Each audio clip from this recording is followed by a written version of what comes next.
Hello student, ये जो question मैंने पिक किया है आप लोगों के लिए रिटायरमेंट ऑफ पार्टनर में, इसमें हम लोग क्या है कि जब एक पार्टनर जाता है तो उसके बाद जब हम लोग रिवैल्यूएशन अकाउंट बनाते हैं और रिवैल्यूएशन अकाउंट के बाद हम लोग पार्टनर कैपिटल अकाउंट बनाते हैं और आपका न्यू फर्म का पार्टनर के रिटायर होने के बाद जो बैलेंस शीट बनाते हैं उसके बारे में आपको मैंने बताया है। तो इस क्वेश्चन में सबसे पहले हम लोग जो है रिवैल्यूएशन अकाउंट के बाद में बात करेंगे। ये चीज हम लोग पहले भी देख चुके हैं। जब नया पार्टनर इंटर करता है तो रिवैल्यूएशन अकाउंट कैसे बनाया जाता है। तो रिवैल्यूएशन अकाउंट जब हम लोग बनाते हैं, डीआर साइड में ऑल लॉसेज होते हैं, सीआर साइड में ऑल प्रॉफिट या गेन होता है। अब ये रिवैल्यूएशन अकाउंट बनाते समय हम लोग ओल्ड बैलेंस शीट एंड जो एडजस्टमेंट में जो इंफॉर्मेशन प्रोवाइड की जाती है उसको लेके बनाते हैं। तो जैसे पहला इसमें दिया है stock to be depreciate by 12,000, यानी स्टॉक को 12,000 से घटा दिया गया तो एसेट क्या हो रहा है, रिड्यूस हो रहा है।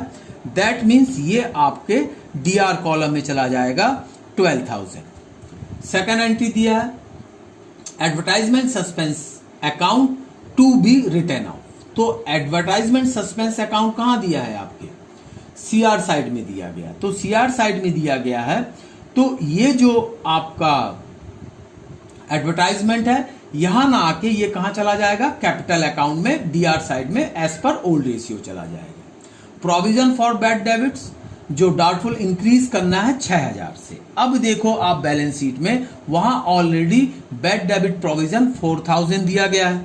अब इसको वो क्या कर रहा है, कहने के लिए कर रहा है 6,000 करने के लिए कह रहा है। दैट मीन्स मेरा जो बैड डेबिट्स है 2,000 से इंक्रीज हो रहा है। That means it is our loss हो रहा है।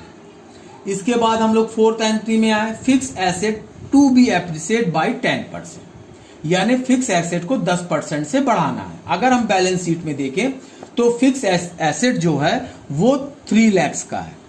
तो 3 लाख का है, उसका 10% हमको इंक्रीज करना है, मतलब एसेट इंक्रीज हो रहा है। That means it is our profit. तो 3 लाख का जो 10% होगा वो 30,000 होगा। और एंट्रियां जो दी गई है वो गुडविल ऑफ द फर्म, वो रिटायर पार्टनर की बारे में बात कर रहा है। तो रिवैल्यूएशन की इतनी ही एंट्रियां हैं। तो सीआर साइड का टोटल लगाऊंगा तो 30,000 आएगा। अब 30,000 में से 14,000 माइनस करूंगा तो ये मेरा क्या बन जाएगा, प्रॉफिट बन जाएगा। कितने का प्रॉफिट बन जाएगा, 16,000 का। अब ये जो 16,000 है आपके एक्स, वाई एंड जेड तीनों पार्टनर में उनके ओल्ड रेशियो में डिस्ट्रीब्यूट होगा। वाई भले रिटायर हो रहा बट उसको भी इसका हिस्सा बेयर करना पड़ेगा। और किस वे में डिस्ट्रीब्यूट होगा, उनके ओल्ड रेशियो में। यानी एक्स का शेयर कितना हो जाएगा, 16,000 इंटू उनका ओल्ड रेशियो क्या दिया है, 332, यानी 336, 6 and 2 8। That means 3/8। इसी तरह से वाई का शेयर निकल जाएगा 16,000 इंटू अगेन 3/8।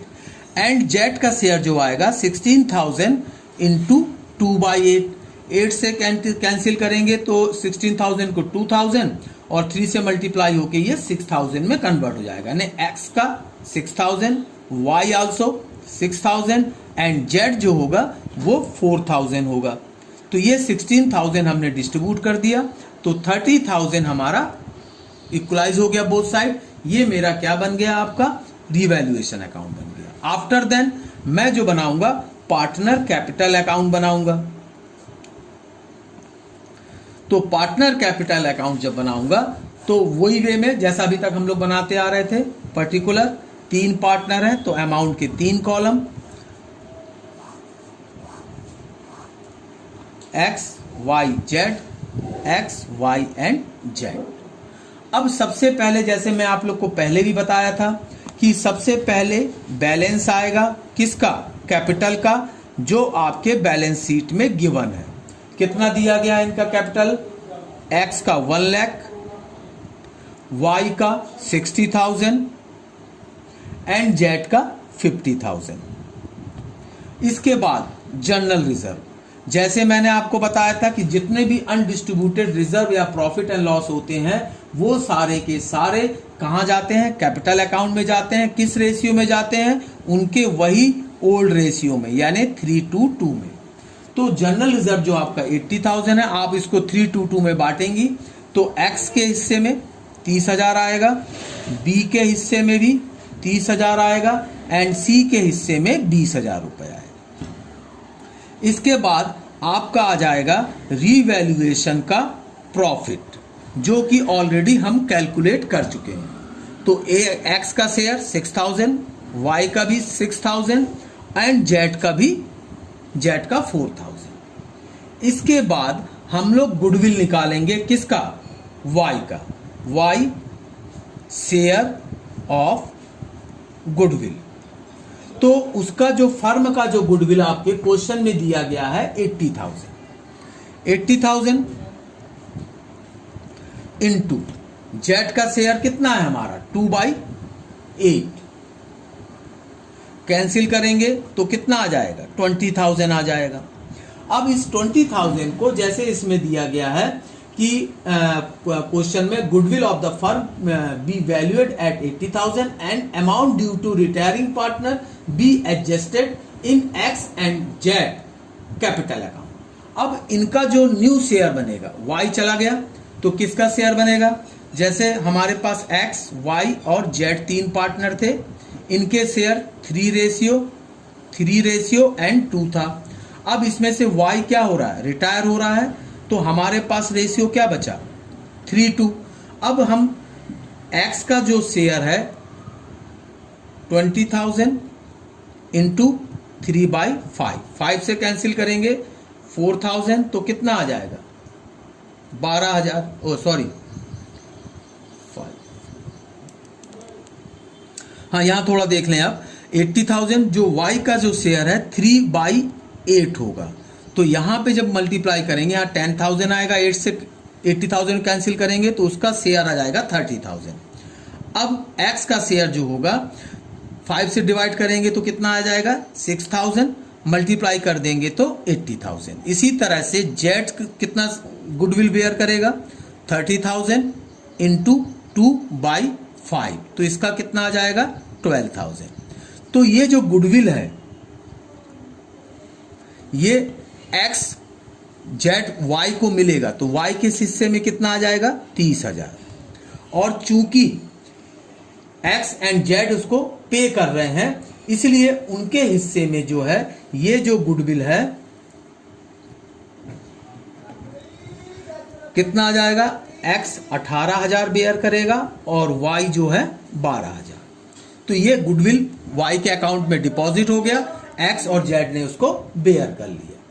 अब ये जो सस्पेंस अकाउंट जो ऊपर एडजस्टमेंट दिया गया था, ये सस्पेंस अकाउंट भी डिस्ट्रीब्यूट होगा उनके ओल्ड रेशियो में, यानी एक्स, वाई एंड जेड का। तो सस्पेंस अकाउंट जो दिया गया है हमारा वो 16,000 दिया गया, तो 16,000 को एक्स का शेयर 16,000 इंटू 3/8 कैंसिल करेंगे तो कितना आ जाएगा 6,000।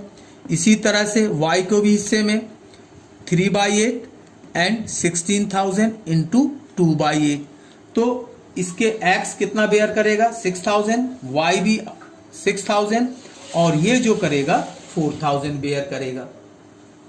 अब यहां पे इस क्वेश्चन में दिया गया है कि वाई को हम पैसा नहीं दे रहे हैं, उसको लोन में कन्वर्ट कर रहे हैं, तो यहां पे लिखेंगे 2, चूंकि लोन कर रहे हैं वाई लोन अकाउंट। अब इसको अगेन बैलेंसिंग कर लेंगे, इसका बैलेंस एक्स का टोटल कितना आएगा सीआर साइड का 1,36,000, वाई का कितना आएगा 1,26,000 एंड जेड का कितना यहां का 74,000। अब एक्स का 136 में से अगर हम माइनस करेंगे किसको 24,000 को, तो बैलेंस जो हमारा बचेगा, एक एंट्री हम मिस कर रहे हैं 2, यहां पे एक आपका प्रॉफिट एंड लॉस दिया है, 4,000, तो 4,000 को भी ये तीनों पार्टनर क्या करेंगे अपने ओल्ड रेशियो में डिस्ट्रीब्यूट करेंगे, तो वो जो प्रॉफिट एंड लॉस आएगा एक्स बेयर करेगा 1,500, वाई करेगा अगेन 1,500 एंड जेड जो है वो 1,000। अब इस डीआर टोटल को हम एक्स का एक्स से माइनस करके, वाई का वाई से माइनस करके, जेड का जेड से माइनस करके निकाल लेंगे। तो एक्स का जो बैलेंसिंग अमाउंट आएगा वो आएगा 1,10,500। वाई को चूंकि हम लोन में कन्वर्ट कर रहे हैं तो इसका अमाउंट आएगा 1,18,500। इसी तरह जेड को बैलेंसिंग करेंगे तो उसका बैलेंस आएगा 57,000। इस तरह से हमारा ये कैपिटल अकाउंट प्रिपेयर हो जाएगा। इसके बाद बारी आती है बैलेंस शीट की। बैलेंस शीट जैसे हमने पहले भी बनाया था, रिवाइज बैलेंस शीट बनाते थे हम लोग, यहां पे भी वैसे ही रिवाइज बैलेंस शीट बनेगा। सबसे पहले एडजस्टमेंट में जिन फिगर्स को लायबिलिटी, एसेट, क्रेडिटार्स में कोई एडजस्टमेंट नहीं था तो वो एज इट इज वैसे का वैसा ही आ जाएगा। इसके बाद एक्स का लोन है आपके क्वेश्चन में, तो लोन अकाउंट, किस किस का लोन अकाउंट दिया गया था आपको, एक्स का और वाई का। तो एक्स और वाई का जो लोन अकाउंट है वो कितना दिया है आपका, 40,000 वाई का लोन अकाउंट था और एक्स का 50,000। तो अब सिर्फ एक्स का लोन अकाउंट आएगा और वो कितना दिया गया है आपको, 50,000। इसके बाद आपका जो कैपिटल अकाउंट लोन अकाउंट बनेगा, लोन अकाउंट वाई का।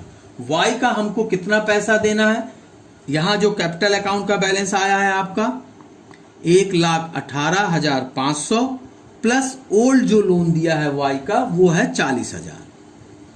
ये दोनों प्लस होके आपका टोटल अमाउंट बन जाएगा 1,58,500।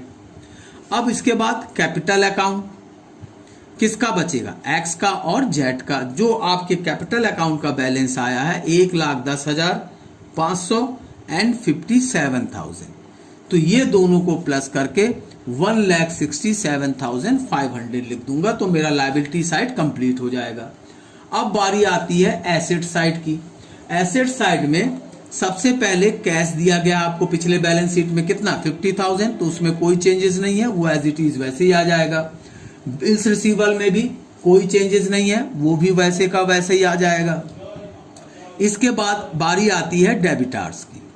डेबिटार्स वहां का जो बैलेंस था वो 80,000 था, बट अभी जो उसको इंक्रीज करके 6,000 कर दिया गया। तो पहले वहां 4,000 माइनस हुआ था, यहां अब 6,000 माइनस होगा तो वो आ जाएगा 74,000। इसके बाद बारी आती है स्टॉक की। तो स्टॉक की वैल्यू भी रिड्यूस हुई है। अगर आप देखें रिवैल्यूएशन अकाउंट में 12,000 से, तो 12,000 माइनस करने के बाद नेट अमाउंट 1,12,000 डाल दूंगा। फिक्स एसेट भी रिड्यूस हुई है। ओल्ड बैलेंस कितने का दिया, 3 लाख का दिया है, तो वो इंक्रीज हुआ है 30,000 एज पर रिवैल्यूएशन अकाउंट। तो अब उसका टोटल हो जाएगा 3,30,000। अब हम यहाँ टोटल कर देंगे बोथ साइड, तो इस तरह से हमारा बैलेंस शीट भी प्रिपेयर हो जाएगा।